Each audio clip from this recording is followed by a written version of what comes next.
Right behind you. That's assault with a weapon, sir. There were some tense moments outside of a PC party fundraiser in Dunsford on Thursday night. Watch my foot. You're going to hit me. Teachers from the Ontario Secondary School Teachers Federation, the Elementary Teachers Federation, CUPE, and the Lindsay and District Labour Council chanted, "Cuts hurt kids." Cuts hurt kids. Cuts hurt kids. They stopped cars from entering the event to hand out leaflets decrying the government's cuts to education. I think it's important that the local people understand the exact impact of the cuts that Doug Ford's proposing to education here in Lindsay and Haliburton.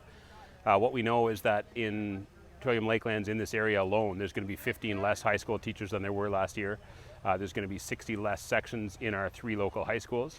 That's a huge loss to students in terms of choice of program, options for kids, especially senior kids. We know that the Gold Star construction program at Lindsay Collegiate is not going to be running next year, and that these are a result of the cuts.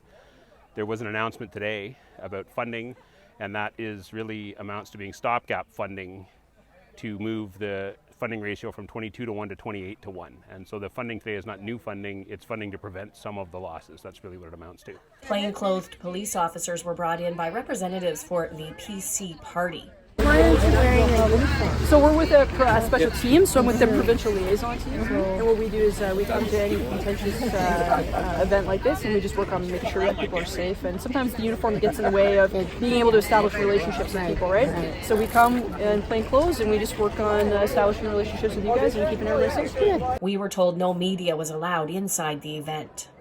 Each year, students would take 8 courses, so we would call a course a section. Teachers teach 6 sections a year with a preparation period as well, and students would take 6. So the loss of those 60 sections, that's 60 courses that aren't going to run. So if you think of a high school that runs several hundred courses and all of a sudden 20 of them are running, you would imagine that at some of the smaller courses that are no longer going to run, we would think of some of our senior courses that kids might choose to take. Woodshop would be an example of one. Economics, courses of interest. Specialized courses like senior physics and whatnot may run every second year instead of every year.